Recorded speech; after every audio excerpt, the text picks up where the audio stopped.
Well, hello everyone, and welcome to another episode of the Heavily Contested Hoops podcast. My name is Peyton Mitchell.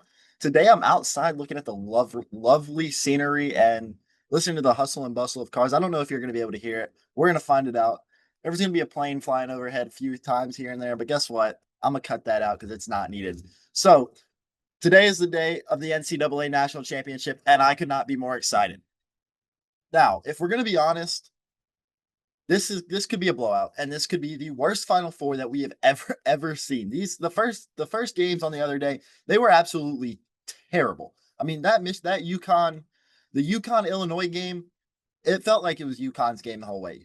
Illinois could not make a single shot at all. They were unable to knock. It felt like everything was going in and then it was coming out every single time. The amount of times that it was a rim job basically that we saw from a three-pointer, a layup, anything. It was going in, it was going out. The one that even was going in and sat on top of the back of the iron, it was like, how does that ball not going in? Like it touched every part of the rim, including the back of the iron, almost sat on there for a sitter, honestly, and then fell off somehow. So Illinois was not able to make anything. They tried to make it close down the stretch, but it never felt like Illinois is going to come back and be able to actually do something in this game. And now the next game was supposed to be the most anticipated matchup of the season, and it was absolutely horrendously bad. It was terrible. It was the worst thing I watched all year, to be honest. And I watched a lot of bad basketball at times. But yeah, so Michigan absolutely ran away with it and ran away with it pretty early. It felt like Arizona had a chance to get back in it. They cut it to 5. Then there was a call by a ref that I disagreed with, and I think it just changed the momentum from there. So now that ended up setting up this matchup that we have tonight with UConn and Michigan. And I think this is going to be an absolute blowout. There's no chance. In my opinion, there's no way Michigan has a chance of winning this game. No chance. In my opinion, UConn has no chance of winning this game. My bad. I didn't mean to mess that up. So that was dumb. But Michigan is the 6.5 point favorite, and I think it's going to be a whole lot worse than that. There's only one way that I see that UConn gets into this game and stays in it. And if they keep it close, then I think they're actually going to cut. If UConn keeps it close, I think that they will come away with this win tonight. But there's only one way that's going to happen. They have to get Yaxel Lindenborg to switch on to Terrace Reed Jr. Terrace Reed has been absolutely phenomenal this whole tournament. So if they can get him, I think that's going to be a mismatch. Not really a mismatch because Yaxel's a big guy, but I think Terrace is going to be too slow on that hurt and the strained MCL that he suffered in the Arizona game. And that's the only thing. If UConn can go through Terrace Reed and get that there, then he's going to have a really, really good chance of winning that matchup all night if they can get that switch. But him being guarded by Adai Mara, I don't see it being the opportunity, the way to play out into the Huskies' favor.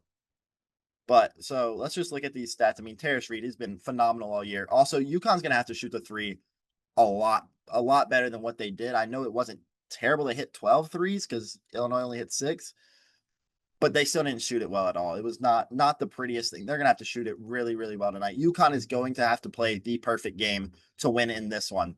But then Yaxel Lindenborg, he's hurt, 15.1 points per game, Big Ten Player of the Year.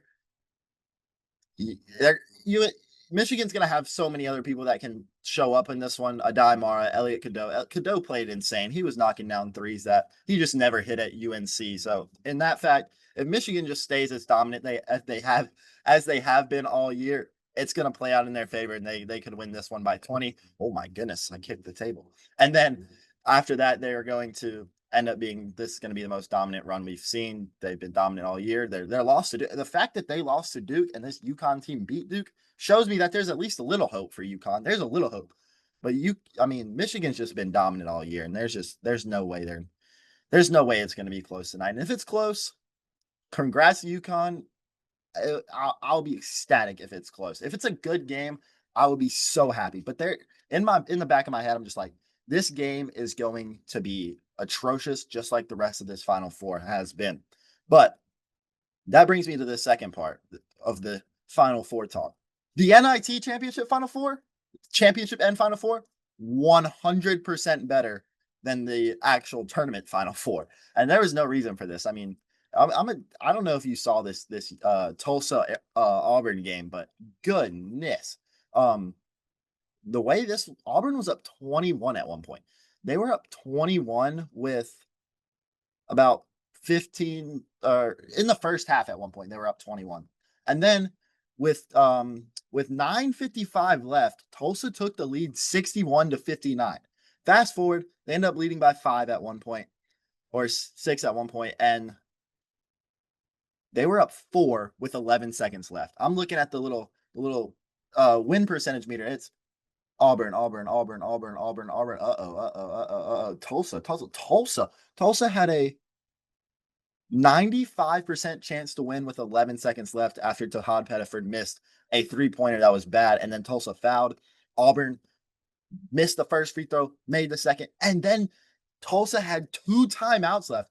They had 2 timeouts left and turned it over on the inbound. They didn't even get the ball in. It was a 5-second violation that they turned it over. Then the rest was history. Kevin Overton hit a three in the corner. Auburn, it was close throughout overtime. And then Auburn just ran away with it with two threes by them. I mean, Tahad Pettiford and Kevin Overton played absolutely amazing in this one. I'll go ahead and give you their box score right now. Pettiford, Todd Pettiford had 24. Kevin Overton had 26. They were just they could not miss they could not miss when it was needed. They kind of got comfortable early. Then they had to fight back. Charles Barkley was very scared in this one. So scared. Bruce Pearl was also scared. Stephen Pearl, he ended up getting his first postseason championship on this one, playing in the NIT. But there's going to be a case to say that the NIT was better than the Final Four this year. That's just very much of a possibility at this point. There's nothing that's going to be able to stop it, but I hope that's not the case. I hope tonight's championship is an absolute excellent game to cap off what a great season we have had. So now the big news of today, Mike Malone, the former Nuggets coach, has been hired by UNC to take over the reins in Chapel Hill. Now, if you would have told me that's the news I was waking up to this morning, if you had told me that last night, I'd be like, what are you talking about? This guy has not been named in anything. Apparently, he had been around the program. He'd been around the program all year, so it's not a shocking surprise to me now once I learned those things. But what I don't know what to think about this hire. This hire is something that I think it's overall a good hire, looking at it, scratching the surface. But I have a lot of question marks about it. To start, he's going to have to learn how to coach without one of the best players to ever play the game in Nikola Jokic. He is a generational player. He's going to have to learn to coach without him. So that's my first thing.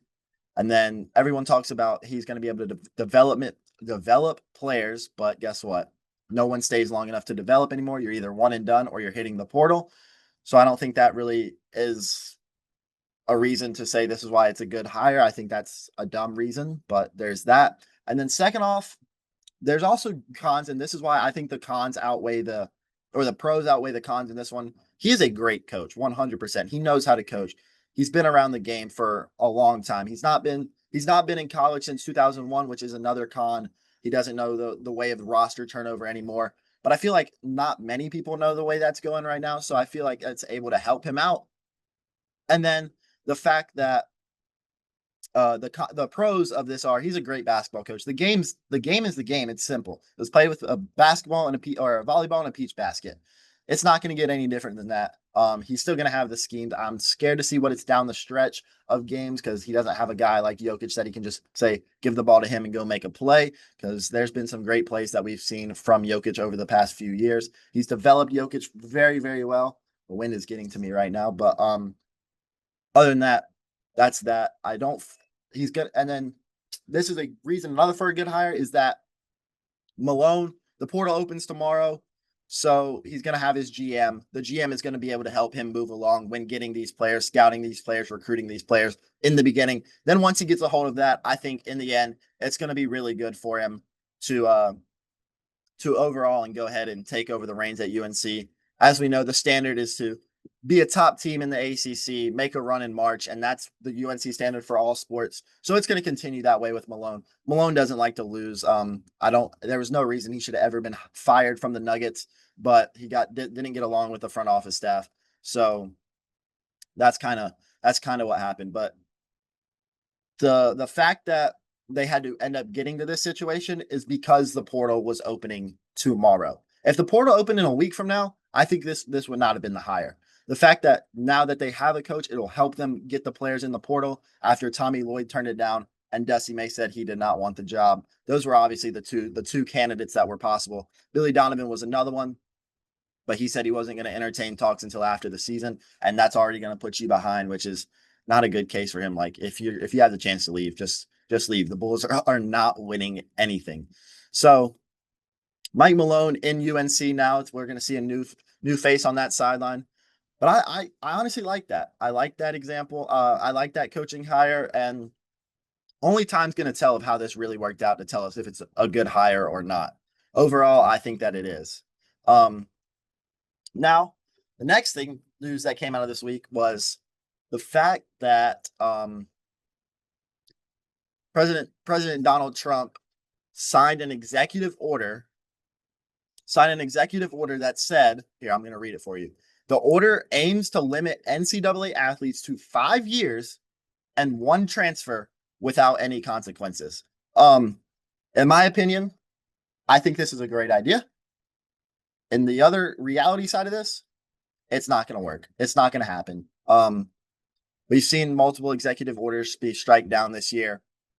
This is just another one that I'm thinking you're going to add to the list when it gets to the Supreme Court. They already ruled that you can't do that. The limits, it's just not going to end up working out how we wanted it to. I think it would have been a great idea. I think that's what's the problem, is allowing players to just get up and leave. There's no structure behind it. The floodgates are just open. Everyone can just come and go as they please. It's all about the money now.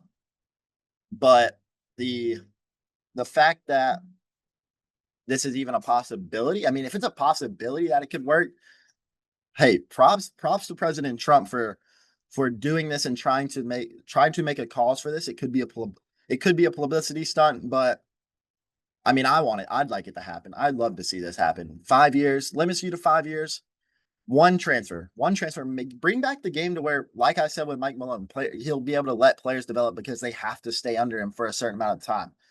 Yes, anyone in the world can transfer schools as many times as you can, but not everyone that's going to school, they're paying to go to school. They're not getting paid by the school to go there. That's the only difference I see in that. I really hope it happens. It says the rule changes are scheduled to go in effect August 1.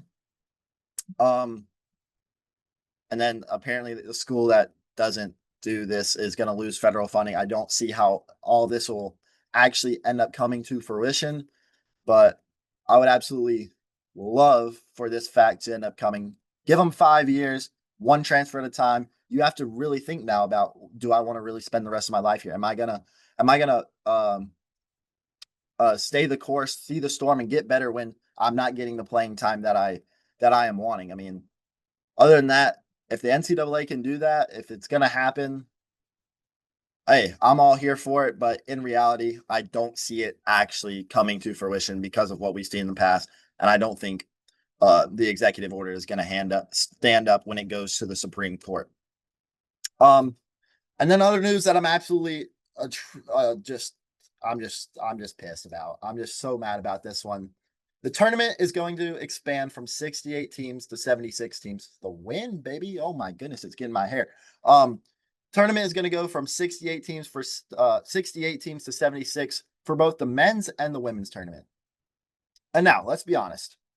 If you're telling me that I'm going to have 12 teams from the NIT, because that's what it's going to be, in my opinion, that's going to be the teams. There were good games at the NIT, but when they play these bigger teams, like the ones that are in the championship now, they are going to get blown out. There's no reason that just because we're getting more good games at the beginning doesn't mean it's going to be terrible in the Sweet 16 or the round of 32. It's going to be awful games. It's going to be round in the first round.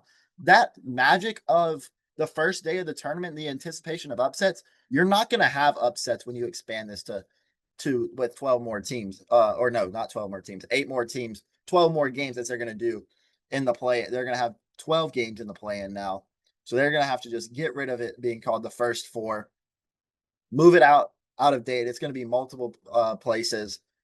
You're going to have 12 games. You got to get rid of the automatic bids. The automatic bids from conference championships, like the 16 seeds, they're not going to be playing in this, which is not a bad idea. Let them just go ahead and play. But the first 4 games gave them a chance to win a game in the tournament, put it on the resume, help coaches out in that situation with their contracts if it was written in. So in that case, 68 is perfect. Leave it at 68 and don't change a thing. There's no reason to have a 76 team field when we're already seeing bubbles that are terrible. Oklahoma and Auburn didn't even play in the same tournament. Like, they didn't even, like, Oklahoma played in the Crown and Auburn played in the NIT. There's no reason, like, to add 76 if they're not even going to play each other in these ones. I don't get, they're just going to add more games, but it's going to be worse basketball at that case. And that, with that being said, like, hey, I'm just in all that. It's a money grab. The mega conferences are to blame. The NCAA is to blame. And then other than that, it's just there's no reason to go to 68 or 76 teams when it's already perfect at 68. And some would say it only needs to be at 64. So that's my little rant on that. There's no reason for this. I mean, I'm not going to complain about watching more basketball at the end of the season, but it's just not going to be as good basketball once you get to that first or second round, because you're going to be having teams that aren't as strong play weaker teams. The second round and Sweet 16 are not going to be as fun, just like we're seeing in the Final Four now. I mean, this might be the worst Final Four ever, and we're trying to add more teams that are worse to get into tournaments, and it's just going to overall lower the quality, but at least there'll be more games to watch, so it'll be giving me more stuff to talk about at that point. So the play-in is going to be fun because it's going to be bad teams playing basketball against each other, so they're more evenly on the same playing field, which will make games good and entertaining. But outside of that, later in the tournament, they're going to be awful. But yeah, so now let's go ahead and talk about what's coming up tomorrow. It's the transfer portal opens for the men on the 7th. The women's open today, and I mentioned the women because we're going to start talking about all things hoops, because the Final Four for the women was absolutely amazing. The national championship was stellar. Congrats to UCLA. But as news continues to come on the transfer portal, we are seeing the transfer portal being open tomorrow is what caused UNC to have to hire a coach today. They kind of panicked in that situation. But as more transfer portal news begins to come out tomorrow, expect to have a lot of content for how teams, I think, are planning to use the portal as well as freshmen, and then get better in that case. But now, like I said, we're going to talk about some women's basketball, and the Final Four in Phoenix had it all. I got my keys right here. The Final Four in Phoenix. What a color scheme for this one. Great color scheme. I had to retire the 2022 Final Four keychain. It was getting old and nasty. I bought that at the UCLA one. So I can say I watched the national champions of 2026 play in person this year to start their tournament run. I actually watched them play the worst half of basketball they did all year, but that's besides the case. This one had it all. South Carolina upset or blew out, or didn't even really blow out. They handled UConn considerably. We'll talk about that one in the end because there was controversy with that one, but it was great. And then the UCLA Texas game, UCLA didn't want to put them away, and then they did. The Lauren Betts block down the stretch by Madison Booker was the block of the tournament. It literally won them the championship. If you want to say before they even played this game, you're going to look back at that block and be like, if she doesn't make that block, there's a chance that they end up losing that game in heartbreaking fashion. That Texas game had everyone on the edge of their seats for sure, even though it was a 10-point game. Texas really came back thinking like, oh, unlike the Illinois UConn game, Texas was like, oh, there's a chance Texas could win this game. UCLA is going to blow this. They didn't. Lauren Betts had a great block at the end, sent in the national championship. And then as we talk about this national championship, it was all UCLA from the jump. They looked faster. They looked wanting to be there more. They were ready. They were prepared. They were not coming to lose this one. It was their first NCAA women's basketball championship ever. As a car just goes by for no reason. I don't get why they just speed by like this. It's just dumb. Like, there's nowhere they need to go and hurt. They just got stopped at a red light too. Just no reason for that. Um, but I'm gonna highlight the two people, or actually the six seniors from UCLA were absolutely amazing in this one. I can't even just start. I can't literally just highlight Gabriela Jaquez. She was impressive this whole time. 8 for 14, 2 for 4 from field on the from the 2 for 4 from the 3-point line. She had 21 points, 10 rebounds, and was literally all gas, no breaks all night. They literally call her all gas Gabs for a reason. That's exactly what she was. The and one she had early. From there, when she made that and one, I knew this game was over from the beginning. I watched the alt cast of this one. It was so fun on ESPN. Um, it was such a good crew to do it with Alona Maher and Chelsea Gray, the point guard. So that one was great to watch all day while I was sitting there during a rain delay. But we can go ahead and highlight all of these seniors right here. All five started. Kiki Rice, 10 points. All of them were in double digits. Charlize Ledger Walker, 10 points. Jaquez, 21 points. Neepkins, 15 points. Lauren Betts, 14 points. 11 rebounds from her.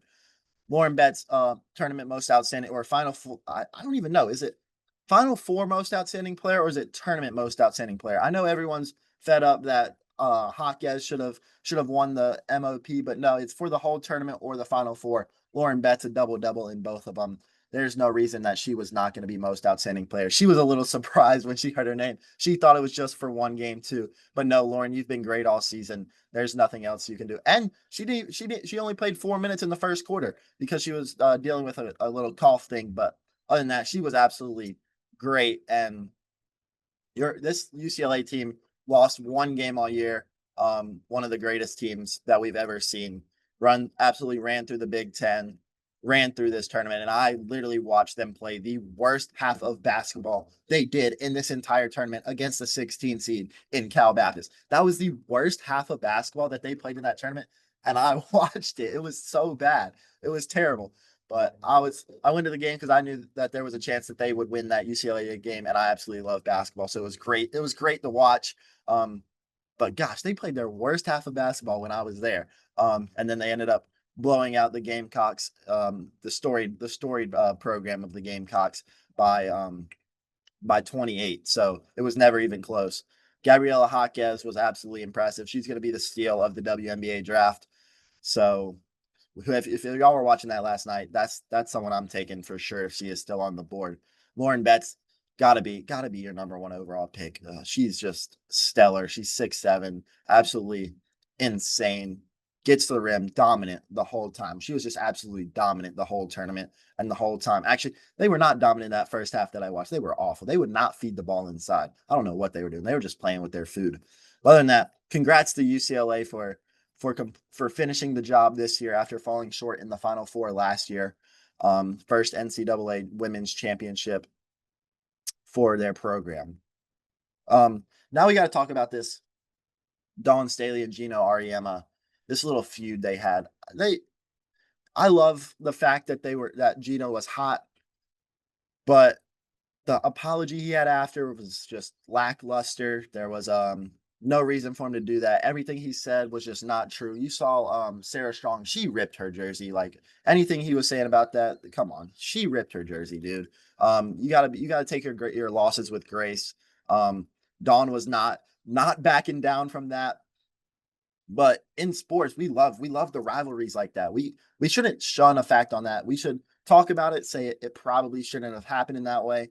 Cooler heads can prevail, but you gotta love the rivalries. You can't complain about having rivalries like that. But other than that, Gino was definitely in the wrong for everything. He was just sore that upset that they had lost. He doesn't lose much. You kind of see that happen a lot when he does lose. But other than that, he's still the GOAT, will always be the GOAT.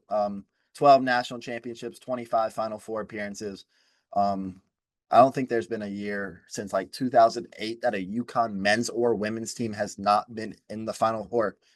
Yeah, in the national championship. Since 2008, UConn has played in the national championship, I'm pretty sure. I might be mistaking.